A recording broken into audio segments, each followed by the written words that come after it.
Om Sthapakaya cha dharmasya sarvadharmasvarupine avataravarishthaya Ramakrishnaya te namaha.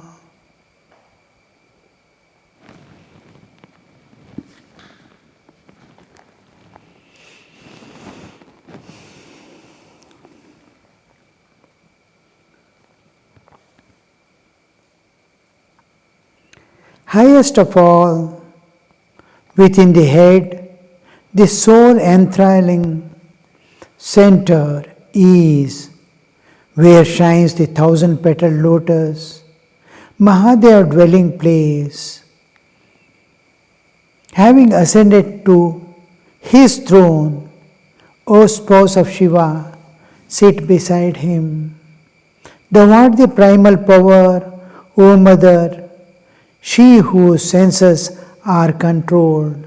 The yogis meditate on thee as Uma, the great Himalaya's daughter. Thou, who art the power of Shiva, put to death my ceaseless cravings. This is that Sahasrara, the crown of our head, which is the gateway to the absolute existence of infinite, unchanging, infinite, eternal existence. Satchidananda Sagara. Here, when we enter into Sahasrara, we see no more dualities of any type.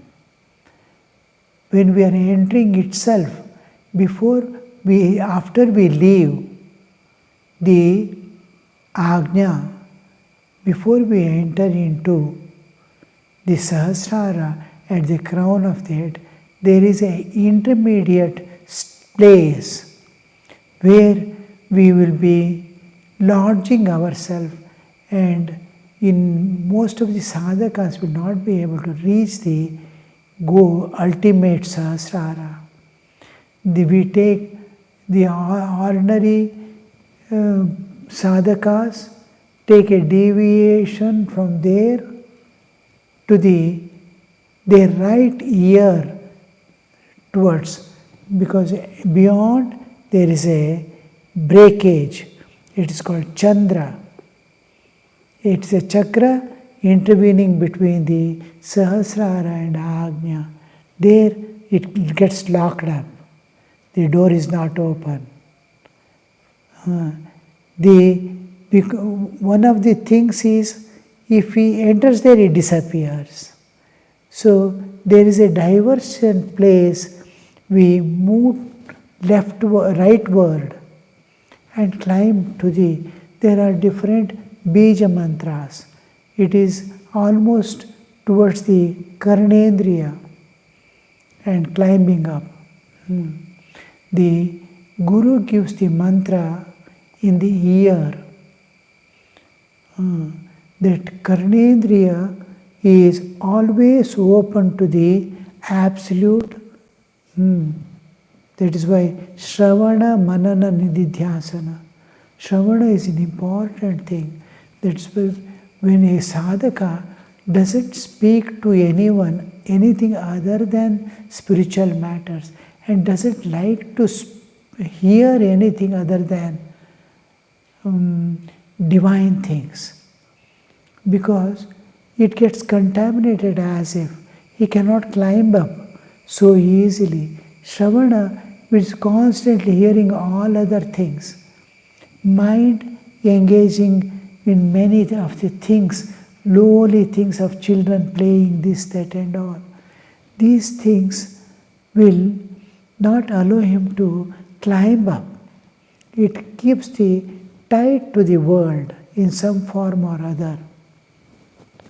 Here, the Shravana, hearing the mantra, it enters the brain.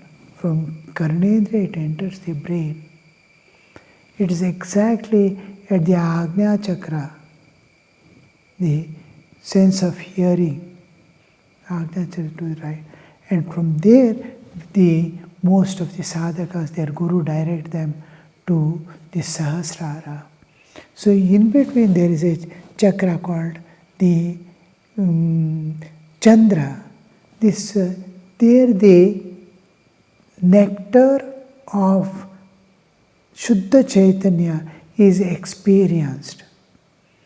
It is just before one enters into the Sahasrara where he experiences the absolute existence of infinite eternal existence. So here in the Ajna, above the Ajna Chakra, when you go, you will see the Chit-Shakti merging in the Chaitanya.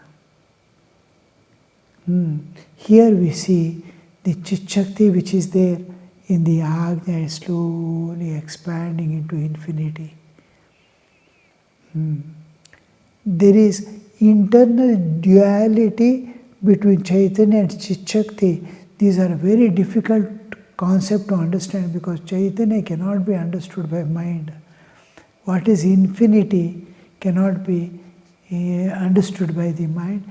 What is eternal, beyond time and space, what it is cannot be understood.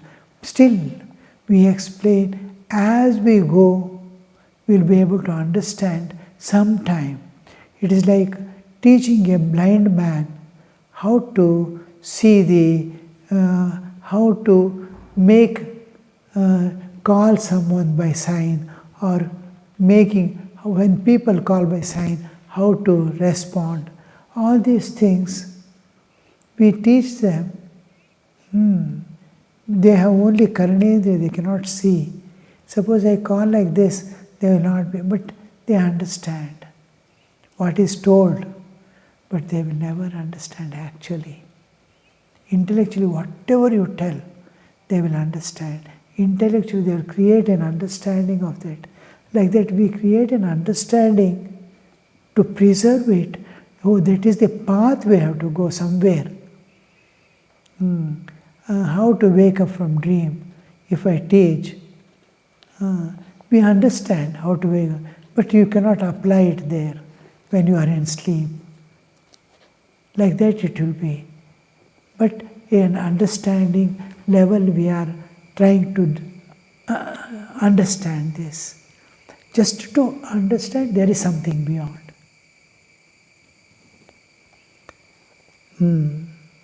There it is dwelling place of Mahadeva. Mahadeva, when I say, is the one who is in constant, is dipped in the Chaitanya, is being Chaitanya, dipped in Chaitanya, is experiencing Chaitanya as Mahadeva. Leaning over the universe, looking at the Absolute, being in the Absolute awareness, is Shiva. Shiva. When we use the term Shiva or Mahadeva, it's a state of existence where I am not aware of the world. I have turned towards I become Chetomukha. I am turned to the Chaitanya ocean of Satchidananda and experiencing it directly in the absence of the world behind. So, Shri Mahadeva is the entrance of he is there in infinite before, I'm just looking at his back as if that is the entrance for the Absolute dwelling place. Having ascended to his throne, O spouse of Shiva, Chit Chaitanya and Chit Shakti, all your powers of seeing, walking, understanding, everything, cognition, all merge in you last when you enter into sleep every day. How you withdraw all the energies and all the parts start slipping away. Body slips off. The power that to activate body is withdrawn with the Chaitanya. Mind is withdrawn. Mind slips off. One by one I am leaving. I am drawing all my Shakti's power and it is merging in me. Like that, the whole Chaitanya, Chit-Shakti which has created the universe and become there, is being withdrawn. And this is its own Shakti merging in him.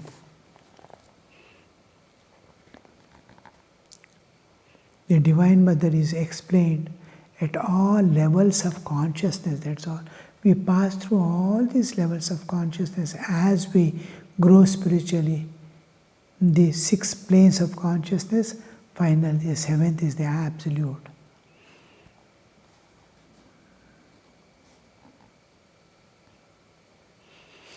Thou art the primal power. Here he comes to the, O Mother, she whose senses are controlled. All the jivas, it is from her, all the pancha jnanendriya, pancha karmendriya, pancha prana, buddhi, manas, everything is there. Now all are withdrawn. She is independent of the whole creation. And she leaves when the whole universe appears to be with the jivas again. The yogis meditate on thee as Uma, great Himalaya's daughter. Uma. The term Uma, don't do like this. The daughter of Himalaya. Why we are using the term Himalaya is the matter. When the whole creation is over, she is here as matter. And again when I see, it is as if Divine Mother is born of this matter. When I get the vision of Divine Mother at this level, at Mooladhara, either as Kundalini or any other power, or by her own grace, if I have the vision at the gross level, from this universe as if she is projecting forth. We usually see in the Mahabharata serial, when Bhishma goes to Ganga, how Ganga emerges from the water. Like this, she is emerging from the gross material world, giving me vision. Look, I am here. Why did you call me? What kind of purity, what kind of abstaining from all tendencies that take me to the world must be there in me, that I am totally dedicated to Mother, to be with her forever. So this drawing back, this being with her is the most important part. This is called, and she, as the Purana goes, having born into this, she wants to become one with the Chaitanya. And to attain that, again back to the source, she wants to go back to the source. Now she starts doing tapas for becoming one with the Chaitanya. The whole nature is, no, don't do that, don't do that. This disappears. If you merge back in the universe, then this will disappear. Don't do. Uma is actually the Father who is Himalaya, that is the matter, the whole material world. He says, no, don't go back. We want to be here in this. Just like a person is enjoying something. A beautiful scene is, this beautiful scene should never go. Sometimes when we are going in some place, the sun is setting, beautiful atmosphere, fine music is going on, bhajans, and we are traveling, we feel, oh, this should never end, this should never end. Though we know it's temporary, it's going away, there is higher and higher levels of consciousness to enjoy the God. But still we feel, no, it should not go away. Like that, the matter doesn't want the Divine Mother to disappear, and this becomes immediately gone away. My mind just goes to some other object. I am in that mood, that state. I am experiencing great joy of the transcendental as if. At that time, if mind wants to go away to some other object, the whole my mood, everything collapses. Like that, the universe disappears. Like my mood changes off. The whole. So, as if the whole nature is telling, no, don't go away, Uma. This is how the sages meditate, yogis meditate. Great daughter, thou who art the power of Shiva, put to death my ceaseless cravings. Again and again it pulls. I think I am able to stand now, and I am again fallen down. For small objects of enjoyment, it is killing my time, killing my life, it is watering my old vasanas. I don't understand. That craving. Again, when I fall, again, oh, how did I fall again? That question comes. So the craving deep within is put to end. All these cravings. Let I always be united with you in some way or other. Put to death my ceaseless cravings. Grant that I never fall again into the ocean of this world. How slowly the Maya enters and takes away from the ideal. So the sadhakas, you must see, they are there with all people and away from them. They show their presence and disappear. How they disappear? In mutts and all I see, some sadhakas, some brahmacharis, some sadhus, they are there with all and they are not there. Within moments, to make them feel oneness with all, they come and just say hi, bye, this, and say, when people are talking, they just disappear and go away. They are not caught. They are very careful. I am not caught by anybody anywhere. Nothing holds me anymore. So this being with one, with all, is never being one with all at all. He is one with God. He came one with God and showed his presence and went away uncaught. Smallest desire will catch and drown us. Extremely most important part we have to be careful is in the company of people. How to remain one and not be affected by it, not to be caught by it. It is exactly like putting a bait into the for fishes in the water. They are happily moving about. A bait is put to drag it away. The Maya puts a small bait, something. But the moment I go there, I am caught there, half an hour has gone. Throughout my mutt life, I avoided evening tea because the moment I go, it somehow is to kill minimum half an hour to 45 minutes. To avoid people, to avoid the company, and because that is every moment of my life is more precious for me. So I used to avoid. How can I avoid?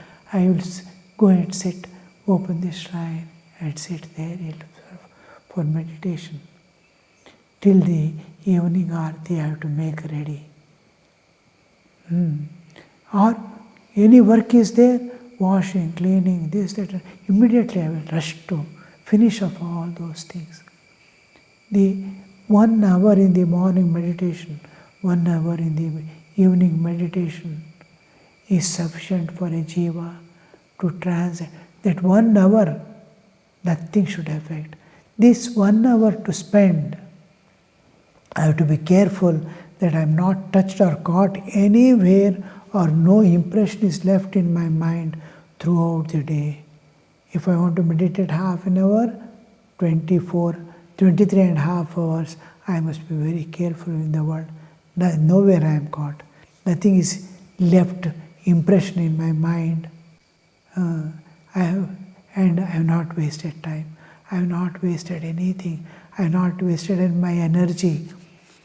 That protection, that safeguarding has to go on.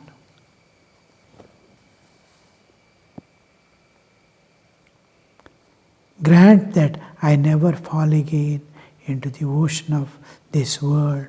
Mother, thou art the primal power. Thou, the 5 cosmic principles. 5 cosmic principles. That is, Akasha, Vayu, Agni, Apa, Prithvi. You are the primal power. Primal power is the causal level of creation, which is going to manifest the universe. Evolutes come, Akasha, Akasha, Vayu, Vayu, Agni, Agni. One from one, it is an evolute. Each one is an evolute. That's why we call this world as Prapancha, made of the 5 basic elements, 5 cosmic principles. Who can ever hope to know thee, who art beyond all principles? Principle means it's already, principle means there is a bondage, there is a way to go. Any principle. I follow a principle. The nature is holding on to 2 important principles, self-preservation and preservation of species. Every jiva has to yield and move in that direction. So sadhaka has his own principles to move. A sadhu has his own principles. A householder has its own principles. A brahmachari has his own principles to follow. So these principles is making a row, a track for him to transcend and go. Mother is beyond all principles. She is everything. What she has to attain, what way and what restrictions she has. Only for thy bhaktas' sake thou dost assume various forms. The formless aspect is taking form. I saw a father below a table. When I went to his house, he is emerging out from the below the table.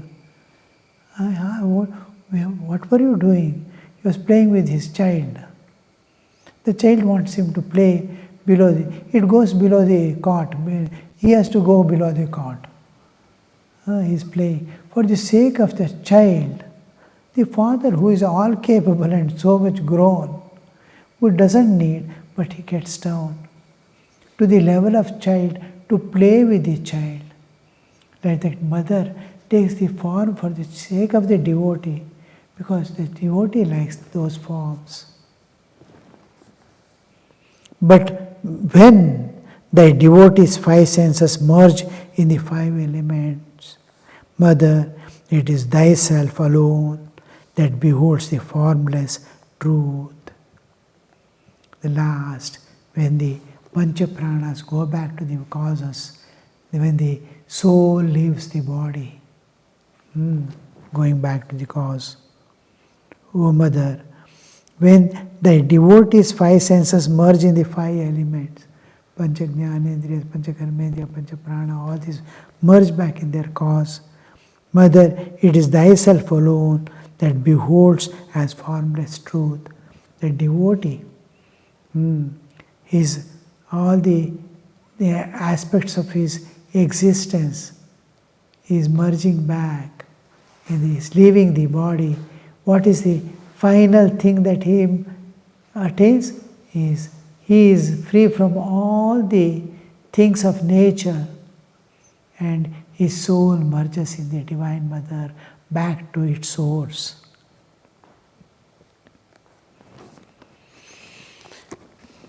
Om Shanti Shanti Shanti Harihi Om Tat Sat Shri Ramakrishna Arpanamastu.